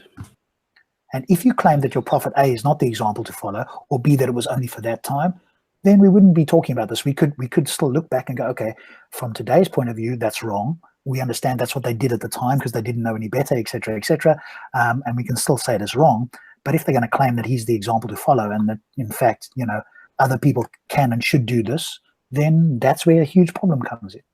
And dancing around it with all kinds of excuses of, as long as she menstruates, she's, and she's spiritually, what the hell does spiritually ready mean? I mean, this is like gobbledygook language that I heard the other day as well. Anyone can claim that. They could claim that, the religious teacher could just claim that the 1,510 people that were raped were spiritually ready. There's no fucking way to test that, is there? No, exactly. I know what I'm talking about is quite watery, because it's a very hard conversation of ethics to discuss, which is why we have committees, we have lawmakers, and no, they don't get things perfect. There's always room for disagreement and argument, etc. But that's the great thing. You can come back, you can build up evidence, you can build up understanding. Like you can form a committee to assess that different ways that influence affects people, etc. How far is undue influence, how far is manipulative, how far is just typical, that sort of thing. There's at least a basis that you can go further and discuss things. When it comes to spiritually ready, however, it's just chaff, it's just thrown up to distract you. Yeah, it's just it's airy-fairy thing that has no basis in which we can ascertain that. If somebody claims it or whatever the case is, how do we know one way or the other? So it doesn't have, as you say, it doesn't have any meaning. But I wanted to go back to two things you said. One was that some of these are hard problems, and I think that's you and I, and I think Stops and others think recognize that these are hard problems. But like you say, that's a positive thing, that we can debate these. The science will still improve and will help us, hopefully direct us in a direction. And we see this as a strength. They don't. They want an absolute thing for all time, where no thinking is required. They're just being able to be told, and they don't want to have to face some of these difficult ethical questions which don't have straightforward answers. Sorry to be cruel, but it's easy answers for simple people. Yeah, exactly. And this is what somebody's just bringing this up in the chat. This is very true, because Sortus did this in Sydney in the debate. He was asked this question, and he gave 4 points why it's okay for a girl of 9 to have sex with a 54-year-old man. 4 points.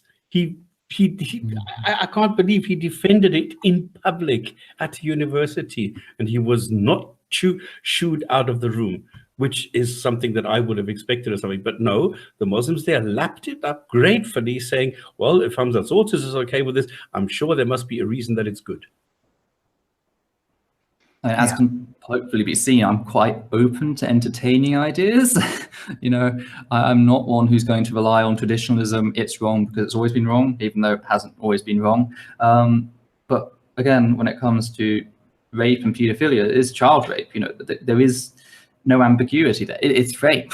There's a very definition lacking the informed consent. And this is a good point that Rob made, which I had to learn from him, and that is, even if we say it was okay in the 7th century, we can't do that, because it was not okay if in the 7th century if it's not okay today. Our understanding evolved. Yeah, exactly. Because if I were to go back to the 7th century, I would still tell this guy it is wrong, even if in the 7th century other people did not see it that way, but it is still wrong. And this is the difference that you need to make. And another thing is, this is sort of one that also comes up with like the Catholic Church, and how are we supposed to know anything, how are we supposed to know something different or know better, in handling the child molestation cases there. It's like, it's your job to know better. That's your entire sales pitch. You claim to be part of this divine, unchanging entity that has willed its morals down upon us. Muhammad was supposed to be the ultimate being, the ultimate embodiment of everything right. So what example is this setting everybody? And we see this in the real world with old men marrying young girls in Afghanistan, Pakistan, you name it, all over the show. And even in the UK, this is happening. And of course, they're turning a blind eye to it here. And it happened, there was an outroar recently, Peter, you might have seen something about it, with a Swedish document that didn't outright condemn it in the sense of like showing the prison sentences. They basically said, hey, it's wrong if you have sex with somebody under an age, whatever it was, 16 or 18.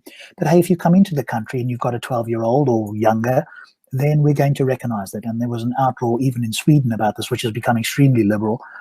There was even an outroar about it there. So how they defend these sort of things is beyond us. And then they ask the question, well, why, are we defending, we are challenging ideas, and not necessarily all people, because I'm pretty sure most Muslims don't, or at least some Muslims, I'm not going to say most, some don't abide by these sort of things. So when asked, they will say, no, I wouldn't give my 9-year-old daughter to somebody else to do this. So clearly, as Stops has many times said on many of these shows, or at least some, I don't say many, some Muslims are better than their book or their ideology.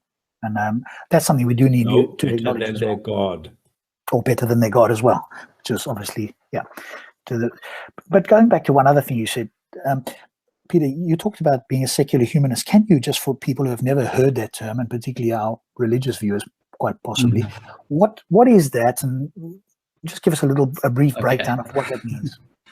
Okay, secular humanism is quite a fluid philosophy. It gives you some basics to work with, but from there you like construct everything, and because you construct everything, you can dismantle it and then like reconstruct it as you need it. There are 3 general principles, unifying principles I've seen most humanists have, not all, but most. Evidence is the best road to reason, and figuring out what is and what isn't in the universe. All human life has innate value, and education will be the emancipator of humankind. These sort of 3 values then allow for you to discuss and construct things from a secular perspective, or say human rights, because if all human life has innate value, then that innate value should offer us all some innate human rights, and we can discuss those rights, and we can go back to the evidence as mentioned earlier, and we can discuss all this and unfold it and all of that. So yeah, that's the general gist of it. I can't, again, it's very fluid. It depends on the person, because each person has different sets of information and comes to different conclusions and everything. So take it as you will. But what I like about it is that it sets some foundational points, and from there one can build. And not everybody, as you say, is going to agree, but that's the great point. If you have some foundations, you can then build. And between, let's say, you and I, or me and Stops, or however that would work, we could hopefully come to, with science, reason, etc., an understanding. If I believe X, you believe Y, and we can't both be true if they're mutually exclusive. And so hopefully we could be informed in some way to the best available information. And I don't see that with some of these other, let's call them moral philosophies.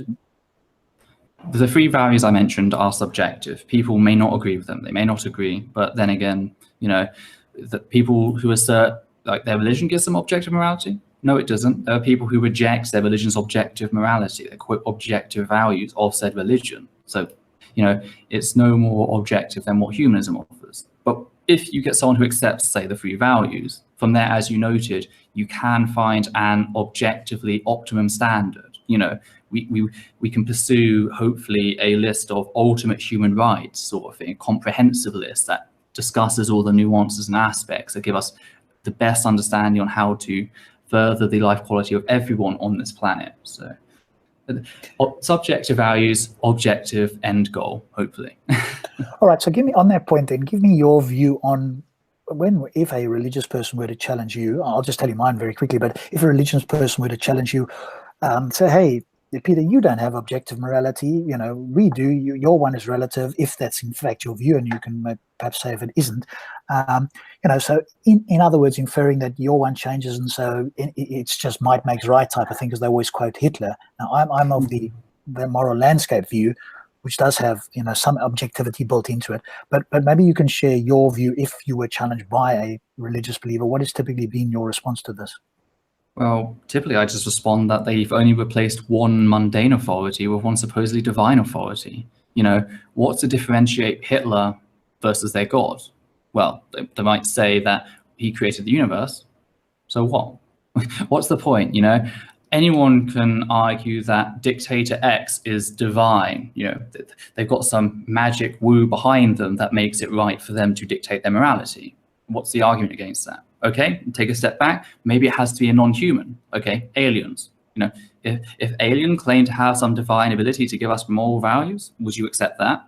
No. Okay, let's take it one step back. Gnomes, say gnomes, moral gnomes came and discussed some aspect of morality you were supposed to have. Would you accept that? Well, no. Okay, so pretty much they're just defining objective morality as a God-dictated morality. It's just playing the game by definition. There's nothing really to it. That they're just taking an old stance of like totalitarian dictatorship, applying the label divine and pretending like it's something new by saying it's objective. Yeah, I agree with that. So what would your response be, to the typical, you've probably heard it before, so I'll use the one in Speaker's Corner. Hey, Peter, there's nothing to say that Hitler was wrong. You know, it's all relative. At that time, they thought it was right, and we can say it's wrong today. But if you lived in those days, Peter, you would probably, or you might have said that it was right to kill the Jews or whatever the case is. So you, Peter, and I'm now quoting, you know, the Muslims. You, Peter, your morals just change from day to day, and so, you know, how on earth can anybody follow you or anybody like you, because it's just changing based on your whims, quote unquote. I just go back to the humanist values of seeing all human life to have innate value, and yet you may disagree with me. Hitler quite clearly did disagree with me, but this allows us to recognize people who are stable parts of society that, you know, treat us with respect that we would like to be treated with, and so we can return the favor, sort of thing. You know, the golden rule it just comes back to ultimately. It's existed throughout all cultures to some extent. It's just largely been ignored, very often under religious pretense of our atrocities are religiously, you know, ordained, so therefore they're justifiable. But yeah, I mean, ultimately it's just nothing, because even if they came to the conclusion that I couldn't differentiate myself from Hitler, neither can they. It's like the argument gets us nowhere, none of us anywhere. Well, I mean, they would push back at you and basically just say, well, hey, God tells us, no, we mustn't kill people, and quote unquote, and I'm going to use the word I would use, but they might use a different word, unnecessarily. And so it was unnecessary to kill the Jews. That was a bad thing to do, and God would have intervened or told us not to. So any real Christian, Muslim, whoever would have been there at the time would not have done that, because God says don't just kill people. And so we have got a moral standard. You, Peter, haven't, and that's would potentially be what they might push back with. And you just end up going in a loop there. That's the thing. There's going in the loop of pointing out, well, that's exactly what Hitler did. Hitler defined his own morality just as your God did. All you've done is taken the position of Hitler and replaced it with God. Yeah, I can't add anything more to that. It's like, what else do they expect at that point? You know? And I think whenever I hear it from myself, you or others, be it Harris or whoever it might be, it's the value of human life, and human life is special and different to other life. That's not to say that we don't respect and look after other life as well. And it's the thing of, you know, human suffering or well-being, and that is what morality is tied to. So when we talk about it, we are talking about the well-being or suffering of conscious creatures in whatever sense you want to use. And then the only question, yeah, sorry, carry on. There's also the fact that you can note that even if all the moral codes and understandings of today were wrong, that still wouldn't validate their deity. You know, it's again just another red herring. Every moral principle, standard, value we have today could be completely wrong, completely abysmal by tomorrow's standard. So what? That doesn't then validate their morality. You know, they're arguing to try and break down their opponent, not realizing that their arguments are susceptible to the exact same counter arguments, not realizing that even if they could break down their opponent, it gets them nowhere. They're still stuck with no answer to the question, why is child rape okay? Yeah. Yes, so, you know, they're certainly no better, and I would say worse off than we are. They depends on what view they have, but the divine command theory. At least we can challenge. They can't. Yes, I would rather have a set morality I can challenge that didn't say slavery was okay, rape was okay, genocide was okay, than have a divine morality which said all these things were okay and I couldn't challenge. You know. One of the things that I sometimes find useful, and it depends who I'm speaking to, is to ask a religious person a moral question on something that is not in the Bible or the Quran or anything, be it stem cell research or some other thing that could not have come up in the Quran. And what is their view on this? Is it morally okay or is it not? Because it doesn't say anything about it in the Bible. So how on, or the Quran for that matter. So how do they now respond when they don't have an easy moral question that's put to them? What are they going to use to make a moral assessment? And I sort of find not very clear answers to that at best. So even with the Quran, I noted that at the best, the Quran is so vague that it allows for such despicable justifications, if not is completely heinous in the content itself. You know, so at the very best, it's so vague to being useless. By far one of the most useless books in existence. any one of us could write a more clear, concise, and easy to understand and free of interpretation. If this God is so wonderful, he could have communicated a message that was crystal clear in every language possible, even if it was translated, where zero interpretation would be needed, and we'd all be singing off the same hymn sheet across the world in every language. So pretty much the fitra, if it actually worked. Yes, exactly. And I love, obviously listening to some of the stuff that you talked about there and others. The fitra in particular, I think is now dead and buried, particularly with the Baraha people and all the research that's gone into that. So every time I hear that, I do sort of cringe. And that's where I think, going back to some of the people we spoke about earlier, these people know this because you have talked about this from 2014. So that's 4 years ago at least. You've sent them information. They know about this. They've never counted this. I talked to Hamza in person. Oh, even better. And they still come back and claim these things in Speaker's Corner or elsewhere as if people have never heard it or as if you have never brought any, and they've never brought a counter. And this for me is just intellectually dishonest. If they had something to counter with and it was like up in the air, well, maybe not, maybe whatever, then you could maybe make a case. But they've never done that. I think you've given, a knockdown argument against it, and yet it's still portrayed there. And I think that's where, my passion becomes inflamed, let's just say, with intellectual dishonesty. Peter, I do want to thank you for your time. Obviously, it's late where you are. I know you're in Natal, but hopefully it's been valuable. I'll still be up for another 5 hours. I'd love to have you again at some point, and maybe on some other topic that comes up. I'll look at something and go, okay. We'll see what happens with Hamza Myatt tomorrow. Yes, we'll see what happens. We'll keep in touch on the group we're in as well, so and see where that goes. That's always interesting. What topics do you find in terms of video responses that you enjoy or that you have some experience and knowledge in? Is it evolution? Is it philosophy? Is it cosmology? What specific topics do you like, or is it a bit of everything? I'm an all-man. I've taken on everything. I'm quite autodidactic. So I'm quite good at self-teaching. Like my IT teacher was useless. He couldn't open Word document, and yet I taught myself all that stuff. I know, how to edit videos. Nobody taught me that. And the same with pretty much all the information.